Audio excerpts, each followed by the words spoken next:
Welcome back to Bad Attitude C10. Now, we finished up the other day and we went on ahead and checked and made sure after putting in our throttle blade and tightened up the bolts that everything moved freely.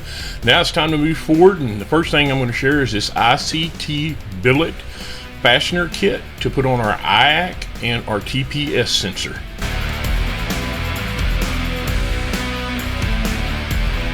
So in addition to using a USA made throttle body over a Chinese import, I also chose to use a quality sensor as far as the IAC and the throttle position sensor.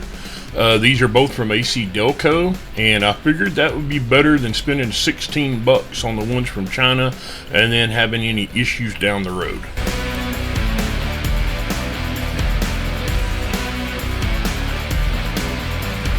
So I started out with the IAC, or the idle air control, and I removed the retaining clip. And if you notice, there is an O-ring, so I went on ahead and put a little bit of lube on it just to be safe, and it slid in the bore pretty easily. Now this ICT billet kit comes with two different size machine screws, so be sure you install the short ones on the IAC because they will not be long enough to work with the TPS. And guys, be sure you have your connecting facing the way that your wiring can reach, because if you put it on the wrong direction and your length is not long enough, you're going to have a headache down the road. Now this hardware, we're just going to screw straight in, and we're not going to over tighten it, but we're not going to leave it loose. We're just going to put them on snug, but we're not going to use any Loctite because down the road we don't have to fight anything with not wanting to come loose. When it comes to your throttle position sensor, there are going to be two threaded holes and one hole that is actually for a lineup tang. Now on your throttle position sensor, you can see here, right where I'm pointing, there's a tang. That way whenever you line up your TPS, it's going to keep it fixed and it's not going to move around on you. Again, I'm going to put a little lube on the O-ring, and then we're going to line this thing up. Now remember, the shaft is slotted to accept the TPS sensor, so you might have to put it on with the slot lined up and then rotate it to get it to line up with the tang, and then start your fasteners or hardware. Again, no Loctite is going to be used on this. That way, if we have to make any changes down the road, we don't have to fight it to get it off.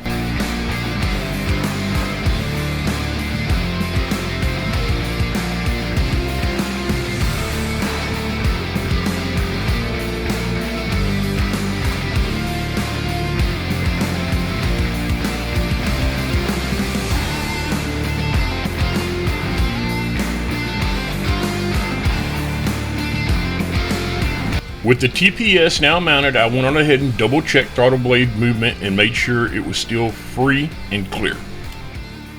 As I mentioned in the first video, we did have Stewart Stainless weld this B-band on for us, and this collar is a little bit different. It actually has two pieces that have O-rings on them. The piece in my hand will actually go to the charge pipe, and this is the O-ring that will go on the piece of our throttle body. Now these two faces actually are flat and they meet up, and then there's a metal collar that slides over them, and the O-rings actually seal it. Now guys, I'm not endorsing this or anything because I've never used one before, but I thought it was kind of unique because once you put the outer collar on with the quick disconnect pin, the setup allows your two pieces of the B-band to float. So instead of being rigid, if there's any movement or any tilting or cocking of it, it's not going to be rigid to where shit starts breaking. It can actually take a little bit of vibration and movement without tearing stuff up. As far as how good it's going to seal and how it's going to work, well, we're going to find out. This next part is pretty cool, and I picked it up from the folks out of Springfield, Missouri called 417 Motorsports. Man, it's pretty awesome. You go on their website and you fill out a form and exactly telling them what diameters you want and everything like that, any degree, and they custom make them for you. And after I submitted my form, about 2 days later, I had a tracking number and it was on the way. This one's made for a 4500 Dominator flange. It has an O-ring seal, and it's for a 102 throttle body. And on the back, you do have 3 ports to read boost or vacuum. So I went with the 102 flange just in case in the future I grow up. But for our 92mm throttle body that we'll be using, I had to pick up this adapter plate. Now guys, this is just a generic brand that I found on Marketplace and picked it up. It was like 50 bucks, but it'll allow me to seal the 92mm to the 102 housing. Now there's an O-ring on the front of the housing that'll seal to the back surface of the adapter plate, and there's an O-ring on the other side of the adapter plate that will seal to the throttle body. So using the furnished fasteners, I'm going to go ahead and assemble this to my elbow.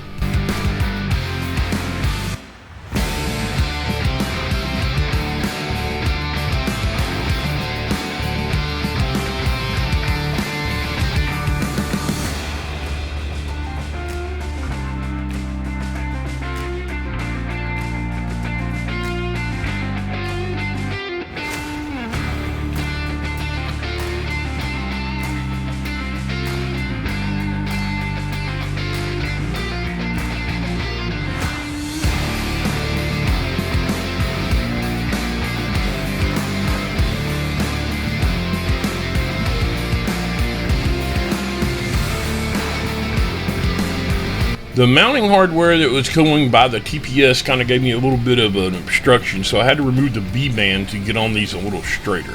So after snugging them up with the nut driver, I did go over and use one of my small ratcheting handles and snugged them the rest of the way up. Again, no Loctite was used, and these are snug. Don't over tighten them and start stripping stuff, guys. It is aluminum.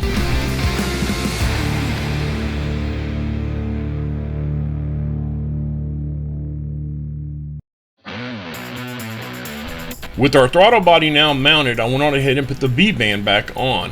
When I put the outer latch on and the quick disconnect clamp, I figured I'd give y'all a few different views of what our setup will now look like.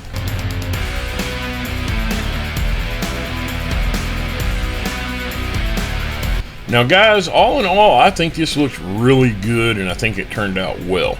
Now, the one thing that I am going to kind of think about and knock around, and I've never actually asked, but with my throttle linkage being a hard linkage on the driver's side and the linkage for this is on the passenger, I'm contemplating seeing if I can mount this throttle body upside down and if that would affect anything.